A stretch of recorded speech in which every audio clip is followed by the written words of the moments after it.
Hello बच्चों, आप सभी बच्चों का हमारे अपने YouTube चैनल आदर्श डिजिटल क्लासेस में स्वागत है।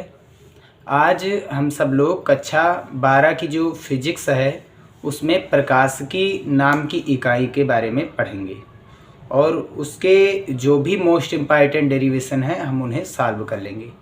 सबसे पहले बारी बारी से हम जो इम्पॉर्टेंट डेरिवेशन हैं क्वेश्चन हैं उन्हें सॉल्व करेंगे। फिर इसके बाद हम सभी चैप्टर के जो इम्पॉर्टेंट न्यूमेरिकल हैं उन्हें भी सॉल्व करेंगे। और ये क्वेश्चन बोर्ड परीक्षा 2023 जो आने वाली है, जिसकी डेट अभी तक सुनिश्चित नहीं हुई, लेकिन फिर भी 15 तारीख आज अखबार में भी आया है लिख करके 15 तारीख से आसार है होने को। तो आप सभी बच्चे अगर पिछले वीडियो हमारे नहीं देखे हैं जो कि फर्स्ट पेपर के हैं उन्हें ज़रूर से ज़रूर देखें, क्योंकि सभी वीडियो अपने आप में बहुत ज़्यादा इम्पॉर्टेंट है। तो चलिए आज हम शुरू करते हैं कि पतले लेंस ने अभी उत्तल या अवतल पृष्ठ जो कि गोलीय पृष्ठ होते हैं उनके द्वारा प्रकाश के अपवर्तन का सूत्र क्या होगा। अपवर्तन क्या होता है? जब कोई प्रकाश किरण एक माध्यम से दूसरे माध्यम में जाता है तो वह अपने मार्ग से कुछ विचलित हो जाती है। यह घटना प्रकाश का अपवर्तन कहलाती है।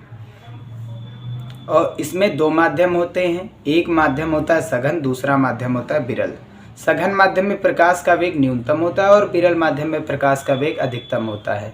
जब कोई प्रकाश किरण सघन माध्यम से विरल माध्यम में जाएगी तो वह अभिलंब से दूर हटती है, और जब कोई प्रकाश किरण विरल माध्यम से सघन माध्यम में जाती है तो वह अभिलंब की ओर झुकती है।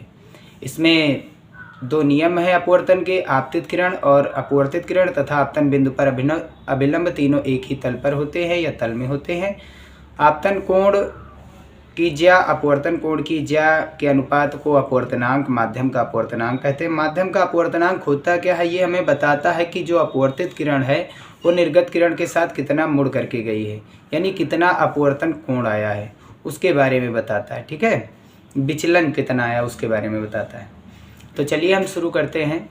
मैं आदर्श मिश्रा आप सभी बच्चों का फिर से हमारे अपने YouTube चैनल आदर्श डिजिटल क्लासेस में स्वागत है। अगर आप चैनल में नए हैं तो चैनल को लाइक, शेयर और सब्सक्राइब जरूर कीजिएगा। गोलीय पृष्ठ, जिसमें हमने कौन सा पृष्ठ लिया है? उत्तल। यानी कोई भी एक गोलीय पृष्ठ द्वारा प्रकाश के अपवर्तन का सूत्र पूछा जाएगा तो फिर हमने उत्तल ले लिया। अवतल का भी होता है, ये उत्तल का लिया गया है। ठीक है, उत्तल पृष्ठ होता क्या है? उत्तल पृष्ठ उभरा हुआ होता है। उत्तल मतलब उभरा हुआ। ये एक उत्तल गोलीय पृष्ठ हो गया। ठीक है, और मान लिया इसका जो पृष्ठ है वो SS डैश है और SS डैश इस उत्तल पृष्ठ का द्वारक है। इसका मध्य बिंदु जो है उसे पृष्ठ का ध्रुव कहते हैं, इसे P से लिखा जाता है। तो माना SPS डैश एक कौन सा पृष्ठ है? उत्तल पृष्ठ है, जिसका एक अपवर्तनांक जो है विरल है। बाईं ओर वाला हमने मान लिया माध्यम क्या है? विरल है, क्योंकि अपवर्तन देखना है तो माध्यम बदलना पड़ेगा। और जो दाहिनी ओर वाला माध्यम है उसे हमने क्या मान लिया? सघन। तो ये क्योंकि एक गोलीय पृष्ठ है तो गोलीय पृष्ठ का कोई ना कोई एक केंद्र होगा। उसका केंद्र हमने मान लिया यहाँ पर है, थोड़ा पीछे मान रहे हैं। अब ये केंद्र जो है इस गोलीय पृष्ठ का वक्रता केंद्र है। अब वक्रता केंद्र और ध्रुव को मिलाने वाली रेखा को मुख्य अक्ष कहते हैं। कौन सी अक्ष कहते हैं? मुख्य अक्ष कहते हैं। तो माना SPS डैश एक उत्तल पृष्ठ है या उत्तल गोलीय पृष्ठ है, जिसका ध्रुव P, वक्रता केंद्र C तथा वक्रता त्रिज्या R है। ये क्या है? वक्रता त्रिज्या है।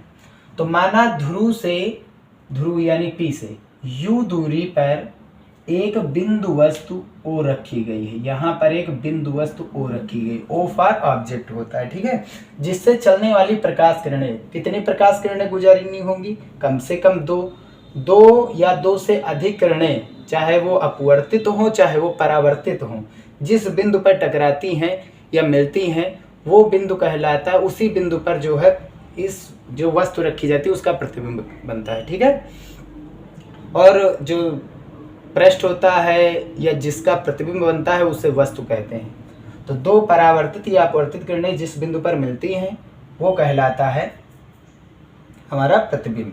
तो परावर्तित या अपवर्तित, क्योंकि अपवर्तन हो रहा है तो अपवर्तित किरण होगी। एक हम किरण क्या करेंगे? सीधे गुजारेंगे। यानी ओ से सीधे गुजार देंगे। तो ये बिंदु P से होकर जा रहा है तो ये आर पार होकर के चला जाएगा, ऐसे सीधे निकल जाएगा, इसका अपवर्तन नहीं होगा। ठीक है ना। फिर आगे ए का हम क्या करेंगे, यहाँ पर इस गोलीय पृष्ठ पर लेकर के आएंगे।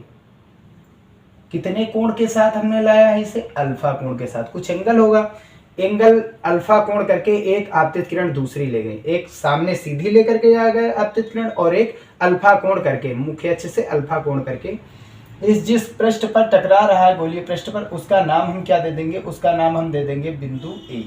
एस को थोड़ा ऊपर लिखे दे रहे हैं। ठीक है। तो बिंदु ए पर जब कोई प्रकाश किरण आई है, ये देखो आई है, कौन सी किरण है, आपतित है। तो कोई भी गोलीय सतह होती है या सतह होती है उसका कुछ अभिलंब भी होता है, जैसे इस बिंदु P का अभिलंब सीधा हुआ। ठीक है। अभिलंब का होना बहुत जरूरी है, हमने पहले भी बताया था। ये माध्यम विरल है, इसका मान लेंगे अपवर्तनांक n1 है, और ये माध्यम सघन है और इसका अपवर्तनांक जो है वो n2 है। ठीक है। तो जब कोई प्रकाश की किरण कहाँ से, विरल से सघन माध्यम में जाती है, ये यहाँ का माध्यम विरल है और यहाँ का माध्यम कैसा है, मान लेंगे सघन है। वीडियो थोड़ा बड़ा होगा क्योंकि इसमें पूरा इंट्रोडक्शन होगा प्रकाश के अपवर्तन का। ठीक है। तो ये क्या होती है, सीधी तो जाएगी नहीं। ठीक है। अपवर्तन तीनों प्रकाश के जो पदार्थ होती है उसके तीनों अवस्थाओं में, भौतिक अवस्था में होता है, ठोस द्रव गैस तीनों में होता है। तो विरल से सघन माध्यम में जब कोई प्रकाश किरण जाती है तो वो अभिलंब की ओर झुक जाती है। ये जिस कोण के साथ झुकती है ये इसका अपवर्तनांक कहलाता है। और क्यों होता है अपवर्तन की घटना, क्योंकि प्रकाश का वेग बदल जाता है। ठीक है। ये कौन सा कोण हुआ है हमारा, ये अपवर्तित किरण ऐसे तिरछा होकर के जाएगी। ठीक है। ये अपवर्तित किरण है और ये अभिलंब है, ये तो ये अपवर्तन कोण, ये आपतित किरण है, ये अभिलंब है, तो आपतन कोण आई बन जाता है। तो इसके लिए क्या होना चाहिए, एक अभिलंब होना चाहिए। प्रकाश जिस बिंदु पर आपतित होती है वो कहलाता है उसका आपतन बिंदु। अब क्योंकि प्रकाश इस बिंदु पर आई है तो क्योंकि ये गोलीय सतह हुई, अगर समतल होती तो अभिलंब सीधे खींच देते, लेकिन गोलीय सतह है। अगर कोई गोलीय सतह है उसका हमें लंब निकालना है तो उसके केंद्र से हम क्या करेंगे, एक सीधी रेखा खींच देंगे, ये पृष्ठ पर 90 अंश का कोण बना जाती है। केंद्र से, गोले के केंद्र से सीधी एक रेखा खींचेंगे तो वो पृष्ठ से कितने अंश का कोण बनाएगी, 90 अंश का कोण बनाएगी, यानी अभिलंब का कार्य करेगी। ठीक वैसे ही इस गोलीय सतह का जो केंद्र है वो क्या है, सी ही तो है। इस गोलीय सतह का जो केंद्र है वो क्या है, सी है। तो सी से हम क्या करेंगे, एक अभिलंब को खींचेंगे यहाँ पर। ये सतह पर कितने अंश का कोण बनाती है, 90 अंश का कोण बनाती है। अब ये आपतित किरण है और ये बन गया हमारा अभिलंब और ये आपतन बिंदु है। और प्रकाश विरल से कहाँ जा रहा है, सघन में। अगर प्रकाश जो है विरल से सघन माध्यम में जाता है तो अभिलंब की ओर झुकता है। इसका अभिलंब कहाँ, ये सीधे तो जाएगी नहीं, प्रकाश किरण सीधी तो जाएगी नहीं। ये क्या होगा, इसका अपवर्तन होगा। अपवर्तन क्योंकि सघन माध्यम है तो प्रकाश का वेग कम हो जाएगा, तो ये अभिलंब की ओर झुक जाएगी। तो अभिलंब कहाँ है, नीचे की ओर। ये सीधी ना जा करके नीचे की ओर झुक करके इधर जाएगी। ठीक है ना। थोड़ा सीधा कर लेना, इधर ऐसे जाएगी। अब क्योंकि हम अभी पढ़ चुके हैं कि जो पहली वाली आपतित किरण है वो सीधे अपवर्तन, उसका अपवर्तन होकर के सीधे वो प्रकाश किरण चली गई है। जो दूसरी वाली आपतित किरण है उसका अपवर्तन होकर के यहाँ से आ रही है ये। तो इस बिंदु पर देखो दो अपवर्तित किरण, ये एक पहले वाले का अपवर्तित किरण और एक दूसरे वाले की अपवर्तित किरण काट रही कि नहीं काट रही। तो जिस बिंदु पर दो प्रकाश किरणें चाहे वो अपवर्तित हो चाहे वो परावर्तित हो काटती हैं, वहीं पर वस्तु का क्या बनता है, प्रतिबिंब बनता है। क्योंकि ये किरणें वास्तव में काट रही हैं एक दूसरे को, तो यहाँ पर जो प्रतिबिंब बनेगा वो इसका वास्तविक प्रतिबिंब बनेगा। ठीक है ना। तो चलिए हम शुरू करते हैं आगे। यहाँ पर देखे थे कितने अंश का कोण मुख्य अक्ष पर बना रही है, अल्फा। तो ये वाला कोण हमने क्या मान लिया, बीटा मान लिया, और ये वाला कोण हमने क्या मान लिया, गामा मान लिया। ठीक है। और यहाँ से हम क्या करेंगे, एक लंब डाल देंगे, सीधा लंब। ठीक है। और इसे एक बिंदु कौन सा नाम दे देंगे, एम। ठीक, इतने में कोई दिक्कत तो नहीं। तो स्टेटमेंट देख लेते हैं। माना SP S' एक उत्तल पृष्ठ है जिसका ध्रुव P वक्रता केंद्र C तथा वक्रता त्रिज्या R है। ध्रुव P से U दूरी पर एक बिंदु वस्तु O रखी गई है जिससे चलने वाली प्रकाश किरणें अपवर्तन के पश्चात अपना प्रतिबिंब I पर बनाती हैं जिसकी ध्रुव से दूरी V है। तो इसे मिटा देंगे।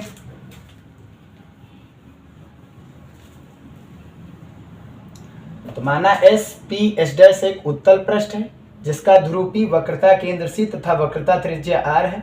ध्रुव P से U दूरी पर एक बिंदु वस्तु रखी गई है जिससे चलने वाली प्रकाश किरणें अपवर्तन के पश्चात अपना प्रतिबिंब I पर बनाती हैं, जिसकी ध्रुव से जो दूरी है वो हमने क्या मान ली है, V है।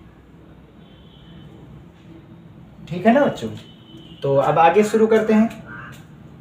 यहाँ पर सबसे पहले हम कौन सा नियम लगाएंगे, स्नेल का नियम। स्नेल का नियम लगाने से पहले हम जानेंगे यहाँ पर जो आपतन कोण है और अपवर्तन कोण है वो कहाँ पर है, क्योंकि ये कौन सी किरण है, ये किरण है हमारी अपवर्तित और ये क्या है, अभिलंब है। अपवर्तित किरण और अभिलंब के बीच में जो कोण बनता है उसका नाम अपवर्तन कोण R है।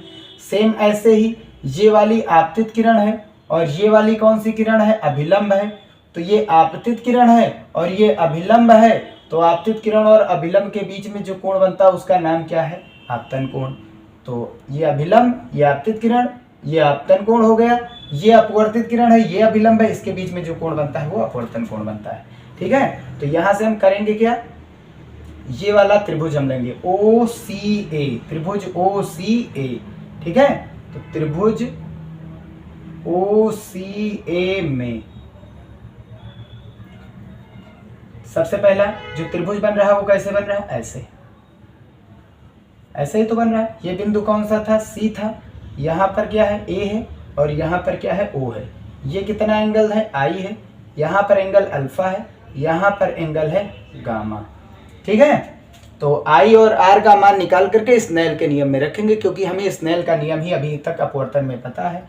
तो बहिष्कोण, अगर किसी त्रिभुज का कोण निकालना है तो बाहर का कोण जो होता है वो अंदर के दो कोणों का बराबर होता है, योग के बराबर होता है। तो इसमें बहिष्कोण क्या है, I है। तो बहिष्कोण I है और जो अंदर के अंतः कोण वो क्या है, अल्फा और गामा है। तो ये मिल गया हमें I गामा। ठीक है ना। सेम ऐसे ही ये इस वाले त्रिभुज में हम देखेंगे, तो इस वाले त्रिभुज में कौन सा कोण बन रहा है, R। तो ये त्रिभुज है IAC, ये वाला त्रिभुज है। तो ये वाला त्रिभुज है हमारा, यहाँ पर बन रहा है गामा, ये C है, ये I है और ये क्या है, A है। तो यहाँ पर कौन सा कोण है, R है और यहाँ पर कौन सा कोण है, बीटा। तो यहाँ पर बाहर कौन कोण बन रहा है, गामा। ठीक है, तो यहाँ पर ले लेंगे त्रिभुज कौन सा है, IAC, IAC। बहिष्कोण क्या है, यहाँ पर गामा है। अंदर के दो कोण कौन कौन से हैं, R और बीटा है।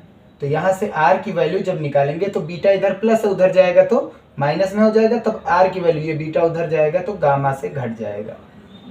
ये मिल गया हमें I और R का मान। अब हम क्या करेंगे, इसे स्नेल के नियम में रखेंगे। स्नेल का नियम हमने पढ़ा है, स्नेल का नियम। स्नेल का नियम होता क्या है, sine I upon sine R बराबर होता है n के, अपवर्तनांक के। ठीक है ना, क्योंकि प्रकाश पहले माध्यम से किस माध्यम में जा रही है, दूसरे माध्यम में।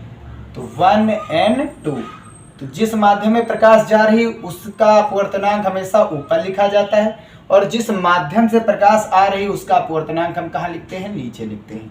ठीक है, क्योंकि I और R बहुत ज़्यादा छोटे हैं, अल्पतम कोण होते हैं ना। I व R क्या है, बहुत ही छोटे हैं। I व R बहुत अल्पमान है। ठीक है, तो ये बहुत छोटे हैं, बहुत छोटे हैं, यानी कि इनको अगर जब हम क्रिया विधि देखेंगे, यानी कि कोई अगर जो प्रयोग करेंगे तो ये बहुत ही ज़्यादा छोटे आते हैं।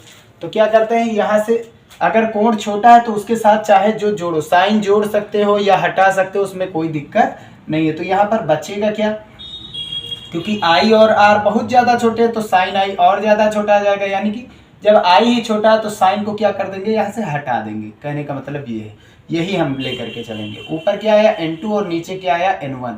इनका क्रॉस मल्टीप्लाई कराएंगे तो वैल्यू क्या आ जाएगी, n1 का गुणा किससे हो रहा है, I से हो रहा है, और n2 का गुणा किससे हो रहा है, R से हो रहा है। अब हम क्या करेंगे, यहाँ पर I और R की जो वैल्यू हमने निकाली है वो यहाँ पर पुट कर देंगे।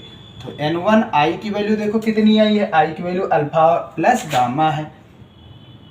ऐसे ही बराबर में n2 है, n2 लिख देंगे, आर की वैल्यू देखो कितनी है, ये आर की वैल्यू गामा माइनस बीटा, ये गामा माइनस बीटा। अब क्या करेंगे, अंदर हम गुणा करा देंगे इनका। तो n1 का गुणा अल्फा से कराएंगे n1 अल्फा, n1 का गुणा गामा से कराएंगे n1 गामा, n2 का गुणा गामा से कराएंगे तो n2 गामा हो जाएगा, माइनस n2 का गुणा बीटा से कराएंगे तो n2 बीटा हो जाएगा। अब क्या करेंगे, गामा वाले को एक तरफ कर देंगे, बाकी सबको एक तरफ कर देंगे। तो ये वाला माइनस में इधर आएगा तो क्या हो जाएगा, प्लस में। तो n1 alpha plus n2 beta, ये हो जाएगा इधर। और ये वाला इधर प्लस है, इधर आएगा तो क्या हो जाएगा, माइनस में। तो n2 गामा और माइनस का n1 गामा। अब दोनों में कॉमन क्या है, यहाँ पर देखो गामा यहाँ पर है, गामा यहाँ पर है, तो इन दोनों में कॉमन ले लेंगे गामा हम, और बचेगा क्या, n2 माइनस n1 ही तो बचा। तो ये आ गया हमारा इक्वेशन सबसे मेन।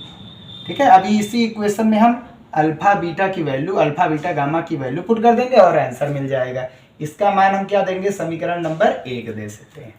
अब हम क्या करेंगे, क्योंकि जिस तरह आई और आर जब इतने ज़्यादा ये हैं एंगल, इनसे तो देखने में बड़े ही मिलते हैं, तो इसलिए आई और आर छोटे हैं तो अल्फा बीटा गामा भी छोटे होंगे। तो इसलिए अल्फा के सामने हम क्या लिख देंगे, टैन अल्फा, टैन जोड़ देंगे इस पर से ज्या। ठीक है, और टैन थीटा बराबर हमने लाल बटे कक्का से पढ़ा है, लाल बटे कक्का से टैन थीटा बराबर क्या होता है, लंब बटा आधार होता है। ये टैन लंब बटा आधार, ऊपर लंब और नीचे क्या हो जाता है, आधार हो जाता है। तो देखो ये वाला त्रिभुज है, समकोण त्रिभुज, इसी में तो कोण कौन सा आ रहा है, अल्फा आ रहा है। तो यहाँ पर हम त्रिभुज भी लिखे दे रहे हैं, ठीक है ना। यहाँ पर त्रिभुज ले लेंगे, कौन सा त्रिभुज था, ओ ए एम, ये वाला त्रिभुज था, ओ ए एम था। ठीक है, तो इसमें अल्फा के सामने वाली भुजा हमेशा क्या होती है, लंब होती है, और समकोण के सामने वाली भुजा कर्ण होती है, और जो शेष भुजा होती है वो क्या होती है, आधार। तो लंब कितना, अल्फा के सामने लंब क्या है, एम है। एम की मान ली मैंने कितनी ऊंचाई है, एच है, तो लंब कितना है, एच है। और आधार देखो ये ओ एम जो है वो लगभग किसके बराबर है, ओपी के बराबर आएगा, तो ओ एम ही। चलिए एक बार वैल्यू यहाँ पर एक बार और देख लेते हैं। ये आया ए एम ऊपर और नीचे ओ एम, क्योंकि जब द्वारक ये छोटा होता है, ये लेंस ये जो कि पृष्ठ है ये छोटा होता है, तो एम और पास आ जाता है, यानी कि ओ और पी बहुत, जैसे ओ और एम है वैसे ओ और पी आते। तो एम जो है पी के ज्यादा पास है, और पी की उससे हमको वैल्यू पता है, क्योंकि ध्रुव से ही वैल्यू ली जाती है। तो इसलिए एम की जगह पर हम पी लिख देंगे। तो यहाँ ऊपर कितना आया है, ऊपर आया है हमारा एच, और नीचे जो ओ एम है वो लगभग ओपी के बराबर है, तो इसलिए इसका मान हम कितने के बराबर रख देंगे, यू के बराबर रख देंगे। सेम ऐसे ही दूसरा वाला त्रिभुज लेंगे, क्या निकालना हमको, बीटा। बीटा इस वाले समकोण त्रिभुज में बन रहा है, तो इस वाले समकोण त्रिभुज का नाम क्या है, आई ए एम। ये देखो आई ए एम, तो आई ए एम में कौन सा कोण लेंगे, यहाँ पर बीटा। बीटा के साथ हम क्या जोड़ देंगे, टैन जोड़ देंगे। तो टैन बीटा बराबर ये भी क्या होता है, लंब बटा आधार। तो थीटा के सामने लंब जो कि कितना है, एच है, और थीटा के सामने लंब, समकोण के सामने कर्ण होती है, और जो शेष बच रही वही क्या है, आधार है। तो ये थीटा है, सामने वाली भुजा ये लंब हो गई, और ये समकोण है, इसके सामने वाली ये भुजा कर्ण हो गई, और जो शेष है वो क्या हो गई, आधार। आधार देखो किसके बराबर, आई एम के, आई एम के बराबर। और आई एम जो है वो लगभग किसके बराबर, देखो आई पी के बराबर, क्योंकि एम जो है पी के बहुत पास है, तो आई एम जो है आई पी के बराबर है। तो इसलिए आई पी देखो कितनी वैल्यू आई है, चलो यहाँ पर लिख देते हैं ए एम, और नीचे कितना है, आई एम। ए एम की वैल्यू कितनी है, एच है, और आई एम जो है वो लगभग किसके बराबर, आई पी के, और ये दूरी कितनी है, वी दूरी।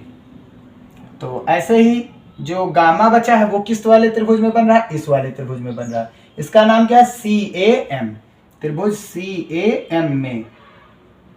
ठीक है ना, इसमें कौन सी वैल्यू, गामा के साथ क्या जोड़ देंगे, टैन जोड़ देंगे। सेम वही प्रोसेस, थीटा के सामने लंब, लंब यही भुजा होगी, समकोण के सामने कर्ण, ये देखो कर्ण भुजा, और जो शेष बच रही वो क्या हो जाएगी, आधार हो जाएगी। तो लंब कितना, देखो लंब कितना, ए एम ही है, और जो आधार है वो कितना, एम सी है।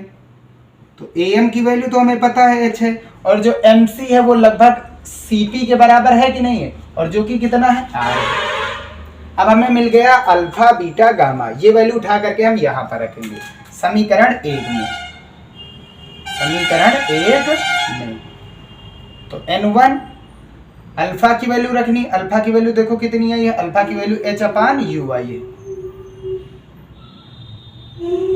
प्लस N2 की वैल्यू N2 ही रहेगी, और बीटा की वैल्यू देखो कितनी है, बीटा की वैल्यू H/V, ठीक है ना, ब्रैकेट में लिखे दे रहे हैं, और बराबर में गामा लिखा, गामा की वैल्यू H/ कितना आया है, R आया है, और ब्रैकेट में कितना है, N2 - N1, ठीक है ना। अब देखो H यहाँ, H यहाँ, H यहाँ, ऊपर से यहाँ से H कॉमन लेकर के हम इस वाले H को क्या कर देंगे, कैंसिल। ऊपर क्या बचा, N1, और नीचे क्या बचा, U, प्लस ऊपर क्या बचा, N2, और नीचे क्या बचा, V, और बराबर में क्या आया, ऊपर N2 - N1 और नीचे क्या आ गया, R। यही है उत्तल या अवतल गोलीय पृष्ठ द्वारा प्रकाश के अपवर्तन का सूत्र। मोस्ट इंपॉर्टेंट सूत्र है, इसके बिना कोई भी डेरिवेशन सॉल्व आगे के नहीं होंगे। यदि हमने जो पहला माध्यम है वो विरल है, उसको मान लिया हमने वायु, चलिए थोड़ा और देख लेते हैं, वायु मान लिया तो इसका N1 का मान कितना हो जाएगा, 1 हो जाएगा। चलो यहाँ पर लिखे दे रहे हैं, ठीक है ना। तो जो पहला माध्यम है विरल माध्यम, कौन सा माध्यम है ये, विरल माध्यम। तो विरल माध्यम का अपवर्तनांक कितना, N1, ठीक है, और इसे हमने क्या मान लिया, वायु मान लिया। तो इसलिए वायु का अपवर्तनांक जो होता है, ठीक है, थोड़ा ऐसे लिख दें, विरल माध्यम को हमने क्या मान लिया, वायु, ठीक है, और इसका अपवर्तनांक कितना माना गया, देखो विरल माध्यम का N1 है, और वायु का अपवर्तनांक हमको पता है कितना होता है, 1 होता है। और जो दूसरा माध्यम है सघन माध्यम, इसको हम कोई भी अन्य माध्यम मान लेंगे, चलिए जल ले रहे हैं या कांच मान ले रहे हैं, कोई भी माध्यम, कोई अन्य माध्यम है, मान लिया माध्यम कोई है। इसका जो अपवर्तनांक है वो कितना बचा, N2, क्योंकि पहला माध्यम N1 है, उसका मान कितना आ गया, 1, और जो दूसरा माध्यम है वो N2 है, तो कोई भी माध्यम हो सकता है, तो उसका मान हमने क्या मान लिया, N। तो इसे हम क्या मान लेंगे, जो N2 है उसे क्या मान लेंगे, N। तो यदि पहला माध्यम वायु है तो N1 का मान 1 हो जाएगा, दूसरा माध्यम चाहे जो चीज हो N2 है उसको हम क्या मान लेंगे, N।